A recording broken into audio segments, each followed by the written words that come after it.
আগামী দিন পশ্চিম বাংলায় কে মুখ্যমন্ত্রী হবে সেটা মুসলমান ঠিক করবে। আপনারা কি বলছেন?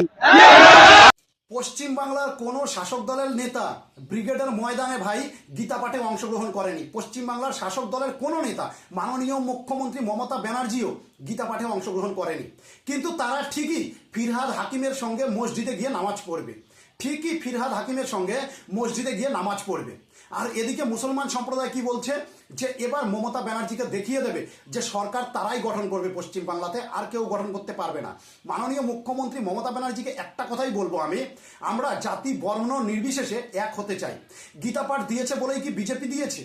গীতা পাঠ শুধু বিজেপির না, সমগ্র হিন্দু জাতির, সমস্ত হিন্দু ধর্মের মানুষের, সমস্ত সনাতন ধর্মের মানুষের হচ্ছে গীতা পাঠ। আর আমাদের সকলের সেখানে যাওয়া প্রয়োজন ছিল।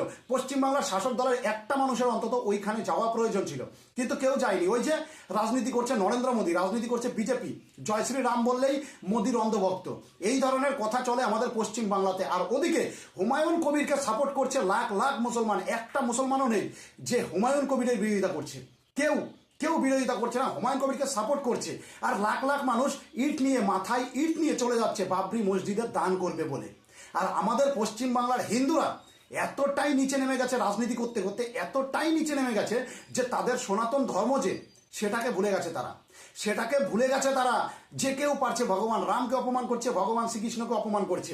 কিন্তু এদিকে দেখো মুসলমানরা মুখ্যমন্ত্রী মমতা ব্যানার্জিকে চ্যালেঞ্জ করছে যে এবার পশ্চিমবাংলায় সরকার তারা গঠন করবে। মুসলমানরা কিন্তু এটা দেখছে না কে টিএমসি করে, কে বিজেপি করে, কে সিপিআইএম করে, কে কংগ্রেস করে, তারা সকলে একজোট হয়ে লড়ছে, তারা সকলে একজোট হয়ে লড়ছে। আর আমাদের এটা বিজেপি করেছে, খুবই একটা খারাপ ব্যাপার। গীতা পাঠ দেওয়া একদমই উচিত হয়নি।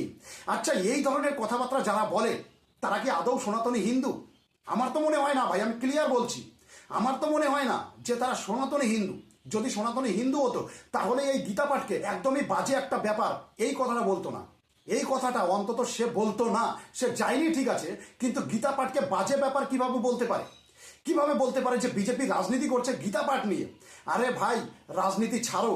আমি এখনো বলছি সমস্ত হিন্দুকে, রাজনীতি ছাড়ো, বিজেপি, টিএমসি, কংগ্রেস, সিপিআইএম, হেড্ডা বেড্ডা সব কিছু ছাড়ো, এক হও, সকলে এক হও। যোগী আদিত্যনাথ একটা কথাই বলেছিল, বাটোগে তো কাটোগে, বাটোগে তো কাটোগে।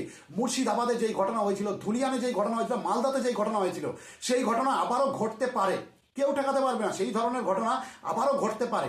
তাই সেই কারণে আমি বলতে চাই ভাই, সকলে এক হও, সকলে এক হও। সমস্ত রাজনীতি পার্টি ছেড়ে দিয়ে একটা কথাই ভাবো যে আমি সনাতনী হিন্দু, আমি সনাতনী হিন্দু। আর ভারতবর্ষের মাটিতে সনাতনকে জাগিয়ে তুলতে হবে, সনাতন ধর্মকে জাগিয়ে তুলতে হবে, ঠিক যেভাবে মুসলমানরা ভাবছে আবারও মোগল সাম্রাজ্য ফিরিয়ে নিয়ে আসবে।